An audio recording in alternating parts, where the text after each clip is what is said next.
I truly think if Apple were to develop its own iPhone gimbal, it would look a lot like this. So Insta360 just launched their Flow 2 Pro, the successor to the original Flow right here. In this video, I want to show you how the new version compares to the previous generation. And then of course, I just want to share my opinions of what it's been like to use the new gimbal, the pros, the cons, and why I said what I said at the beginning. Let's dive into it. So first of all, when comparing it to the previous design, we have the original Flow right here and the Flow 2 Pro. Now you can see in terms of size, they're not drastically different, but they did make some nice improvements when it comes to the handle. And the handle of this is just a little bit too small. Now upgrading to the Flow 2 Pro, you can see the handle is quite a bit longer, still maintaining its kind of smaller form factor that folds up real nice. But now my hand can comfortably fit in its entirety. But if I turn these both off here, you'll also notice a difference, whereas this guy won't go a full 360. And here we can go full 360-degree movement in any direction. So on the first generation, you have the same telescoping arm. Compare that to the Flow 2 Pro, and again, you have a extension arm and the ability to rotate this as you'd like. Both gimbals offer a included tripod, but this one's slightly different. You have kind of this almost canister looking thing pop out from the bottom, and then you extend the legs a bit more, which break them apart. Coming back together, it always was a little clunky. Kind of have to have these out first and then have it come together and then push it up in uniform. And I'm happy to see that in the new version, it's been upgraded to just have nice, clean little tripod legs come out of the bottom. Of course, you got 3 of them, and they just extend all the way out. It even seems like a little bit wider of a base, which is just going to be even more stable, especially when you extend all the way up. Way faster, way easier, less clunky. Both of them still feature the quarter 20 on the bottom, which is always nice to see. And they both feature a USB-C out port up by the head, which you can use as an accessory port. And this is another area that has been thankfully updated, because both of them, you have the ability to, I don't know if they actually come with it or if it's a add-on, but you have these little lights right here. And the way it worked on the previous one is you plug this in right up here, clamp this down, which was always a touch finicky. And now we have this version right here. USB-C port is integrated right on the bottom there, and you have these kind of like jaw clamps that you can pinch, but to attach it, you don't have to pinch anything. You just kind of force it on there and you'll hear nice clicks.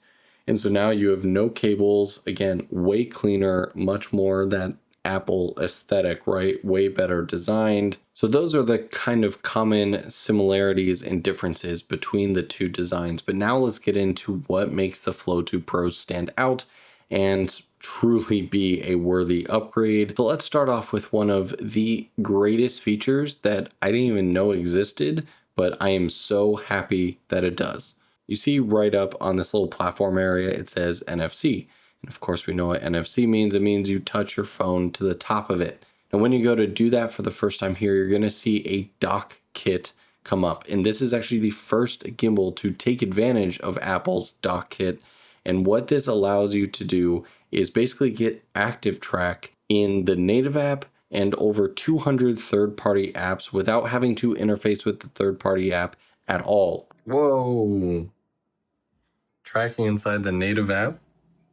That is wild. And in the Blackmagic camera app? What? Is it only the front camera? Is it auto turning around for me? It's following me with the rear camera. I think it was a year or two ago, I saw a gimbal where you could launch their third-party app, put it in a specific mode, close that app, and it would essentially keep like the camera tracking in the background while you utilized whichever app you wanted to. And that was pretty cool, but still took multiple steps.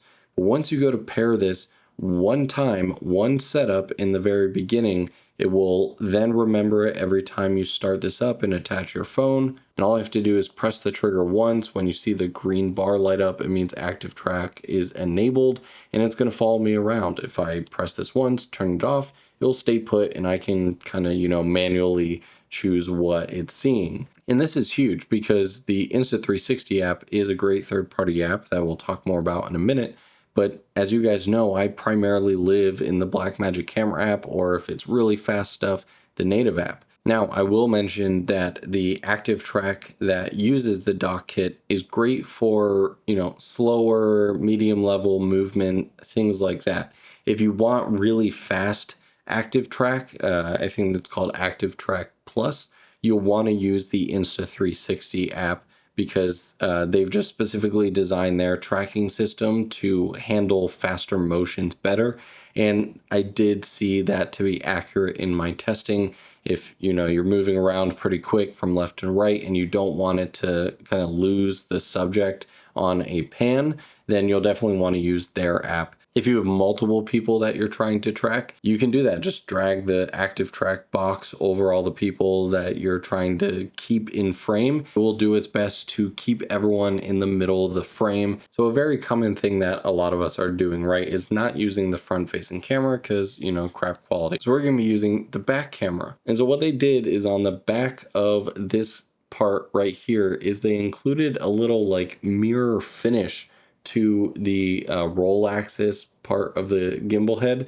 And so you can actually see if you're kind of dead center of this, odds are you're going to be in frame of this, or you can just check yourself out to make sure that, your hair's looking good. If there's someone over your shoulder, you can kind of see. It's literally just a selfie mirror, but I just think it's such a subtle but simple little innovation that is not on the first version. Okay, so now for my own little hack or innovation, if you want to call it that. Usually when it comes to these ultra minimal gimbals, the thing that makes me the most sad is I have nowhere to put my accessories, right? I've been looking at gimbals recently. You guys have seen they have quarter 20s, a bunch of different like mounting points, and you can just like do a lot with those, but obviously they look more bulky and they get more built up. I'd say the most common accessories that people want to be able to connect is either a something to power the phone, a SSD, or some sort of mic. Now, in terms of powering, I believe they have the solution built in, but I'll be honest, I haven't tested it yet, so let's test it live together. I think if I take off the little light up here, this USB-C port on the bottom, I believe, does give power out. I don't know if this cable is long enough here. So this cable is a bit stiff, not the best one for it. Yeah, I don't know if you guys can see that, but it is indeed charging my phone. So if you want the ability to power your phone and utilize that. When it comes to SSDs, I'd really recommend for a setup like this to use as small of an SSD as you can find. I've done a ton of videos on this 𝗦𝗧𝗨𝗙𝗙 SSD. It kind of just pops in on the side here, and it has no problem balancing it when you plug in a small SSD like this. No cables.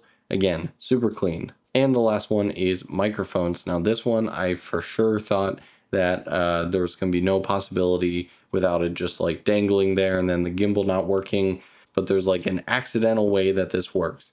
So you guys know I love the Rode Wireless Pro, which does have this cable here. And so if I plug this in the bottom of the phone, and then right here on this axis is magnetic, I guess. But if you put on the receiver the little strong magnets that you normally would put underneath your shirt, if you put that attachment on and attach that to the side there, it is quite strong. On a super hard bump or something, I'm sure it would probably come off.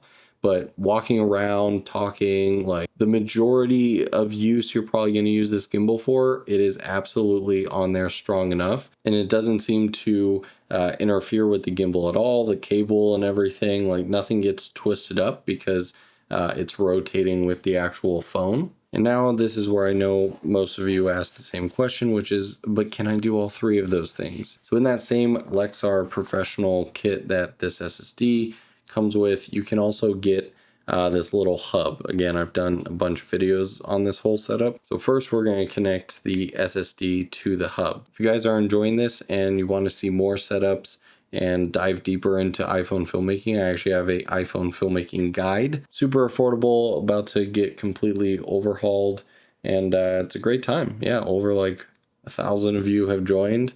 If you want to learn more, link is in the description. All right, naked iPhone. That's what I was looking for. Super tiny 180 adapter. Look at that, it fits. All right, so we got an SSD, we have a hub. So now we're gonna put our mic and our power. I have a feeling I should find a different cable. That definitely doesn't look as pretty. Okay, so both the microphone and the SSD are being recognized in the Blackmagic camera apps. So I can record to the SSD, I can utilize my microphone. Maybe it's just the cable, but I am not getting extra power. So this probably isn't enough to supply power to a hub and then power the other accessories like the SSD. So it's probably just enough power to slowly charge the phone. So at least that's not bad. If you want to record to an SSD and get a wireless mic setup, you can still do that with this gimbal. But most of the time, I think it's pretty incredible by itself. I absolutely cannot get over the whole dock kit thing and the active track built into all the native apps now, and it just is going to work going forward. Let me know what your favorite feature of the new Flow 2 Pro is down in the comments below. If you want to learn more about it, maybe pick one up for yourself, you can check it out in the description below. Thanks so much for watching. I'll see you guys in the next video.